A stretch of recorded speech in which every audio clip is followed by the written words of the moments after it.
Bom, gente, então eu terminei correndo ali o meu exemplo, porque estava fechando 10 minutos, né, o limite máximo que cada vídeo pode ter.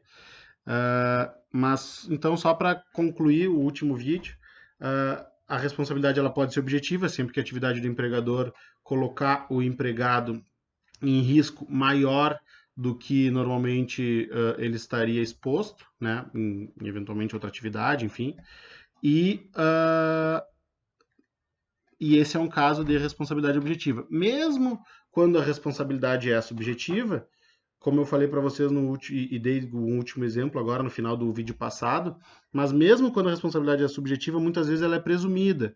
E isso acaba por inverter o ônus da prova ao empregador, que tem que comprovar que juntou, que tem que juntar os autos comprovantes, né, que forneceu EPI, que o local de trabalho era bem cuidado, enfim. Esse é uma coisa que acontece bastante, principalmente em ação de dano patrimonial, de pedido de dano, de indenização por dano patrimonial e extrapatrimonial, decorrente de acidente ou doença de trabalho, né? Que é um dos tipos de ação que mais se pede, que mais aparece na Justiça do Trabalho. Inclusive aqui em Porto Alegre a gente tem a 30ª Vara do Trabalho, que ela tem competência exclusiva para esse tipo de matéria, de tão grande que é o volume desse tipo de ação. E é ação que envolve perícia técnica, como eu falei para vocês antes, né? Envolve uma prova mais peculiar, digamos assim. A doença e o acidente de trabalho, eles estão previstos na Lei 8213. O acidente de trabalho é todo aquele que ocorre pelo exercício do trabalho, né? Em função do trabalho, desculpe, do trabalho exercido para o empregador. Está previsto no artigo 19 da Lei 8213 e ele é aquele acidente que prestado que ocorre pela prestação de serviço e que causa, nos termos do artigo 19, lesão corporal ou perturbação funcional que cause morte ou perda da redução, permanente ou temporária. Né? O sujeito pode quebrar o braço, perdeu redução teve redução do trabalho e se recupera daqui a pouco, foi uma redução parcial e temporária.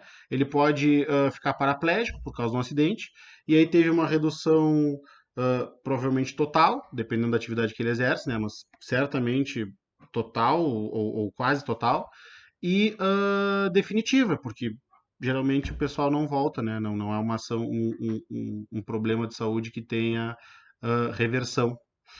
Tá? E a doença ocupacional é aquela que se gera não por causa de um acidente, mas por causa das condições de trabalho que no decorrer do tempo uh, acabam por gerar essa perturbação da saúde, né? E elas se equiparam ao acidente de trabalho.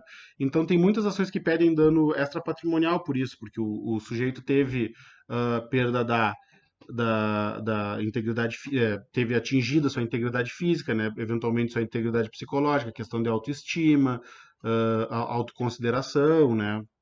São bens ideais, bens morais, que não têm valor, mas que se tenta dar uma indenização para reparar esse dano o máximo possível, tá?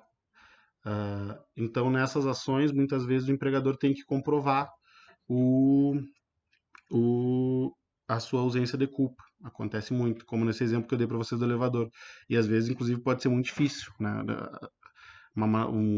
Um comprovante, nesse exemplo que eu dei para vocês, geral, de, de,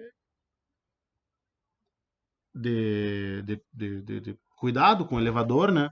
Não foi suficiente para comprovar que a porta estava com a manutenção em dia. O comprovante de manutenção geral não serviu. Acontece bastante, tá? Para além disso, eu fiquei devendo para vocês o artigo da Constituição Federal, né? O artigo 225, tá? Que estipula o, o dano objetivo, tá? A responsabilidade objetiva, melhor dizendo, do,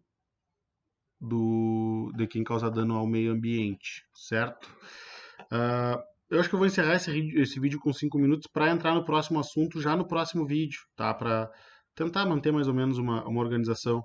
A gente vai falar agora sobre a aferição do dano, tá? E aqui também eu já adianto para vocês que tem um probleminha da lei da 13.467, a lei da reforma trabalhista, certo?